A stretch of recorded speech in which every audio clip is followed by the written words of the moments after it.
This is Beyond the Resume, the podcast that brings you the stories, advice, and insights behind some of the most successful people in real estate. Beyond the Resume is brought to you by Jackson Lucas Executive Search, the industry leader in human capital solutions.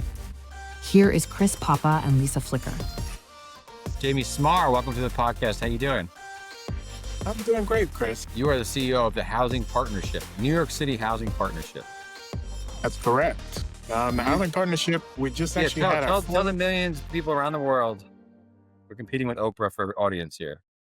We just had our 42nd anniversary event at the end of October. Housing Partnership was founded in 1983 by Mayor Ed Koch and David Rockefeller. It's a 501c3 nonprofit, standalone, but it was founded to address a very specific city issue, which some older people might remember, which was New York City was in the throes of a serious economic depression at the end of the 70s and the beginning of the 80s. There were more than 100,000 buildings that were simply given up by their owners. Jeez. People said, I had enough. I had enough of New York City. I had enough of life, probably in general. People were burning their buildings for insurance proceeds. That very famous line from Howard Cosell during a Yankees baseball broadcast, "The Bronx is burning." There were buildings burning while the Yankees were playing a game. But that was that era of New York City, very different economically speaking, where people were handing the keys back to their buildings. And there were more than 100,000 tax foreclosed buildings in New York City, sometimes consuming entire blocks of the city. But the Housing Partnership was founded by Mayor Koch during that time to help figure out what to do with all these surplus properties and try to return them to their use as housing. So that was where the Housing Partnership was born, out of that era, to work with private industry, which was obviously represented by David Rockefeller, turn those buildings back to economic use.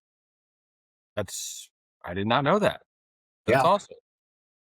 I mean, you guys do a lot of different things regarding housing. It feels like you have a couple different ways you come I think the overarching thing, Chris, is it's all affordable housing.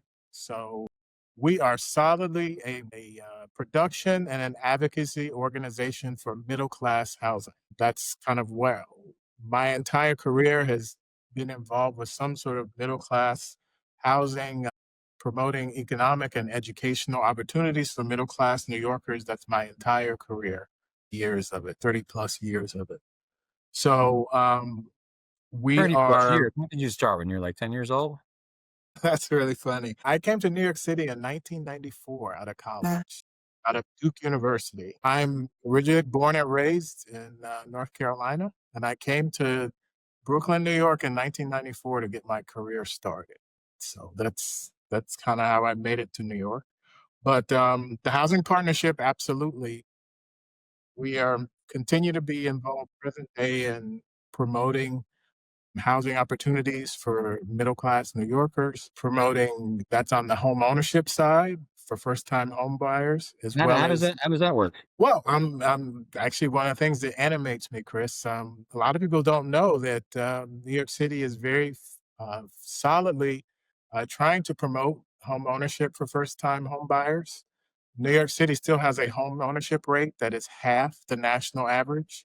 And in New York City, you can get up to $125,000 to help you buy your first home. But people don't know that. They literally, we meet New Yorkers every day that say, I had no idea I could get $125,000 to help buy a home in the 5 boroughs. So that's one of the things we do. We try to spread the gospel of first-time homeownership.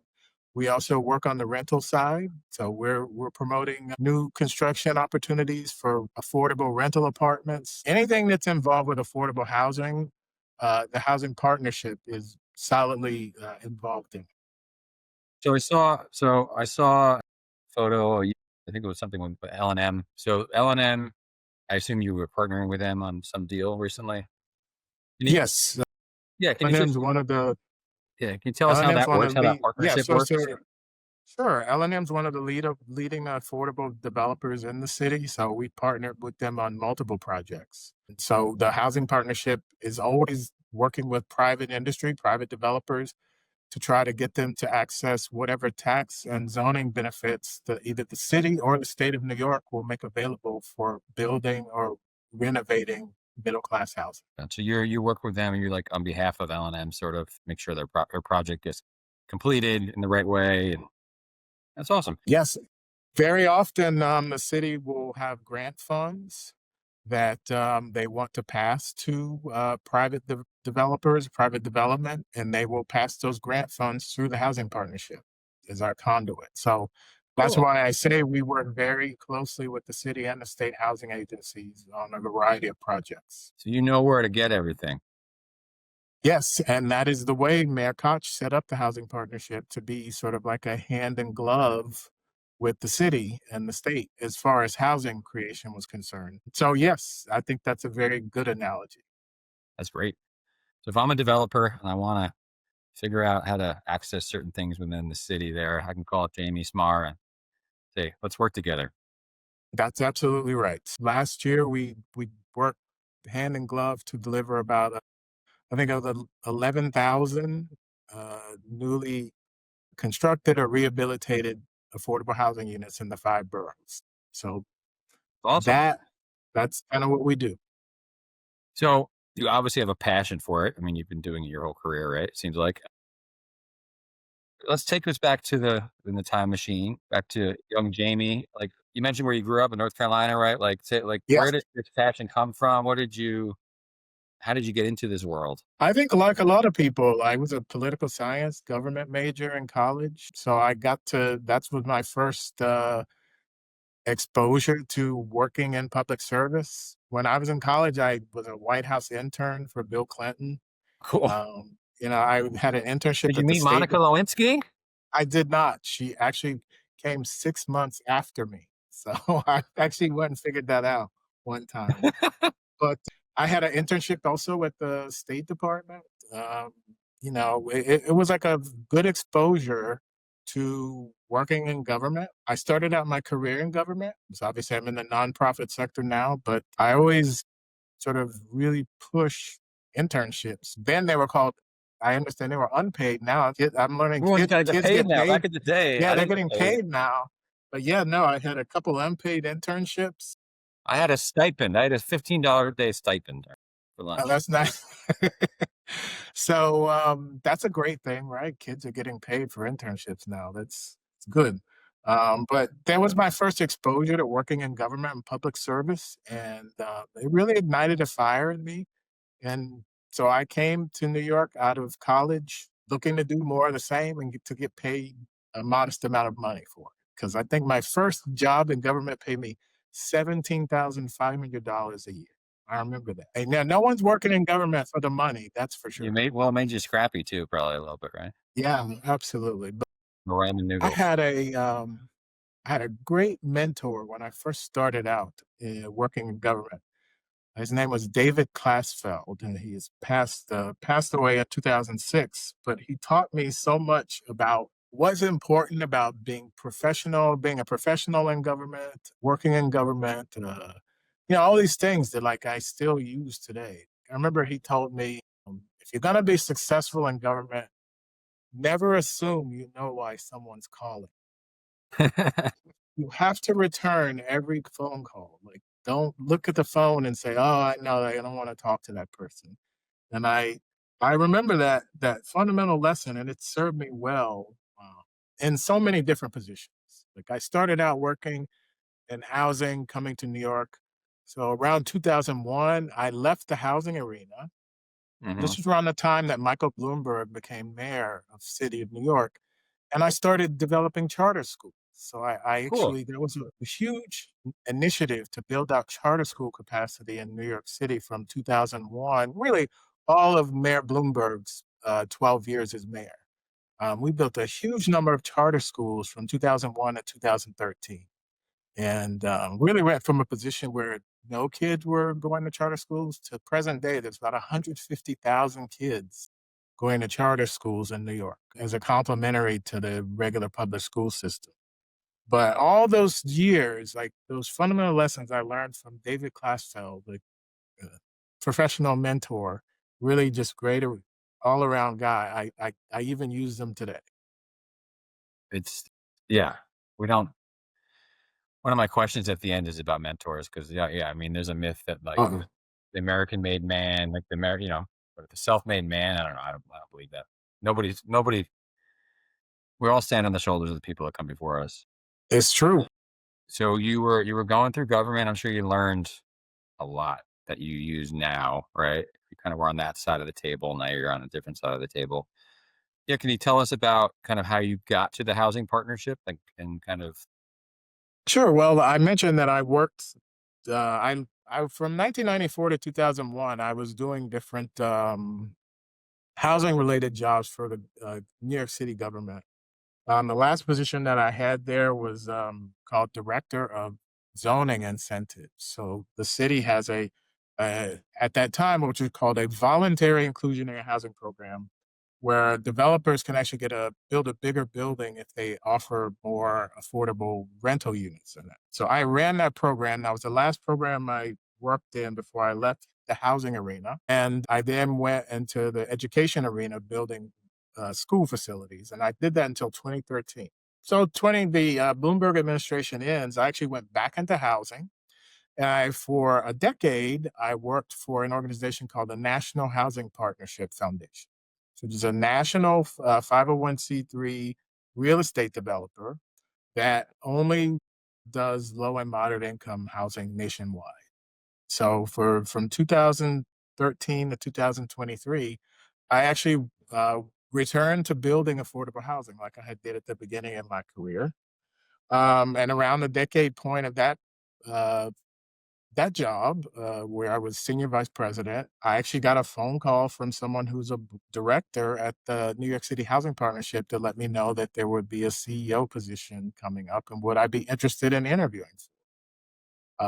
So it was a good sort of a segue again, just from a different kind of housing. I have been working nationally, so a lot of my projects were in Chicago, somewhere in Florida, Georgia, North Carolina, and this was my like return to New York City again. So the New York City Housing Partnership obviously is so squarely focused on doing stuff here in the five boroughs. But that's how I made it from senior vice president at the NHP or National Housing Partnership Foundation back to being solely in New York as the CEO of the New York City Housing Partnership. so how what's I mean, I'm sure there's a lot of people listening, more junior in their careers, trying to figure out, how do I develop affordable housing? How do I help facilitate affordable housing? What skill sets did you learn? What did you need to yeah, what did you pick up along the way? Like, what advice would you give to anyone trying to, like, make a career out of this? I would tell people, regardless of my title, CEO, senior vice president, executive director, any of those things, I'm a project manager at heart. Like I have to push certain things along. And I always push people having solid project management skills. Like it just doesn't matter what your job title is. If you can move development projects, initiatives, anything along, and you have solid project management skills, you're going to do extremely well in whatever sort of company or job you're in. The next thing I would tell people without hesitation is just the importance of writing. Um, you know, I guess people get AI programs to write things for them now, but I still say, please read it first. Make sure it makes sense. I would never poo-poo AI tools if they're any productivity tool, but you know, the core of like my college education was a bunch of reading and a bunch of writing and just having solid research skills. And so I just the importance of writing and the importance of like having solid project management skills, which I learned a little bit in graduate school, but the first part of my career is just learning how to be a project manager and be responsible for things. And I make a big pitch for New York City right now because I can say one of the things that was amazing about the first part of my career is when you come to New York and work in government, you can get responsibility over gigantic projects because the scope of the government, I think the city's budget now is like 100 and like $10 billion. You can get responsibility over big projects um, just with a bachelor's degree, and you're kind of forced to develop project management skills to become a good project manager. And so New York City, it did me a tremendous benefit for my career, just starting my career here and like being responsible for projects. Yeah, I've seen that before. It's okay. I've seen that before with folks who like, yeah, to start their careers in city government, NYCHA or Economic Development Corp or Yes. something. Yeah, they're getting responsibility. Yeah, it would take them much longer on the private side to get that same Yeah. responsibility. They come out really prepared uh, for life over there, and it feels like there's a whole like cohort of people that start there together, and then they kind of go out, but Yeah. they always stay close because they were together in the government. Maybe I mean, what do you don't have to answer this or not. But we just had a big mayoral election. Do you like what do you anticipate as far as that affecting or positive, negative, or whatever to your life and your job? Sorry, to your job, not your life, but your job. Well, it's going to be a big direct impact. The number one issue for New Yorkers in this last election was housing affordability. It actually showed up as number one on the public opinion polling. So we actually think that the housing partnership is poised, again, as an organization that's always worked hand in glove with city and the state government to be very involved in those solutions. So I think that's my short, direct answer is I expect to be a lot busier. You're getting a lot of calls. Yes. Yeah, it's exciting to see what's going to happen, man. I hope there is a lot more affordability and more affordable housing being built, and that's one of the purposes of my life, man, to have more people in housing. Yeah, I mean, I guess do you have any? You kind of I guess with this new directive, you're not really sure where housing partnership's going to go. But like, do you have any new initiatives for the firm? I love the home ownership thing. Like, it's Oh, fascinating that people don't know how would people be able to access that? well, they can contact us through our website, go to one of our webinars. We actually have developed a complete virtual interested in becoming a homeowner or purchasing a home to reach us. So you don't even have to come into our office. That was something that, again, about learning lessons that COVID taught us, the COVID pandemic taught us in a um, significant way is how to reach people without them having to come into our office physically. Right now, in the home ownership arena, we are working on ways to reach gig workers. This is because we increasingly our economy is increasingly producing people who do not have W-2 income. They have Mm. 1099 income, and those people also deserve to buy homes. So that's something that we're working right now to expand for 2026 is working with our lenders, our government partners to increasingly recognize gig workers Oh, that's awesome. because this is structural change in our economy that needs to be recognized. I also saw somewhere that some people don't have good credit scores, but they pay rent on time every month, and so as opposed to like using the credit scores and maybe using, they paid rent on time and for 10 years, like using that as like a sort of a credit score. Absolutely. And last year, the Housing Partnership actually a sponsored bill, and there's a bill in the state government right now that will actually formalize that. So we were one of the main Cool. sponsors of that Oh, I because didn't even know that. That's awesome. New York City we talk about it having half the home ownership rate of the rest of the country. That's because we're overwhelmingly a city of renters. And there are people who paid their rent on time for years and years and years, but it doesn't show up in their credit report. So we are a big supporter of that initiative. Yeah, and home ownership I own a home. I mean, it's definitely a wealth creation tool, right? It's just there's nothing Yeah, like it. without a doubt. Yeah, the equity generation. In fact, I mean, the first part of the housing partnership, its first 2 decades, it made 35,000 homeowners just from the projects that it sort of developed from those vacant city parcels. 35,000 first-time homeowners came out of and they're called partnership homes, and you can find them in almost every neighborhood of the city. Those formerly those where people had turned back the keys to the city that were made into a bunch of 2 and 3 family home projects throughout the 5 boroughs. That's awesome. I'm learning a lot today. I Yes. love it. Well, Jamie Smarr, you look really comfortable there in your office. Your sweater on in Midtown Manhattan. But prepare to become uncomfortable because you just sat down on the hot seat. Oh, Okay, You ready? Usually I'm right now, ready. Lisa Flicker, my colleague, laughs. But she's not here, so I'm picturing her laughing in my head. All Okay. right. Question number one. Do you have a favorite book or podcast?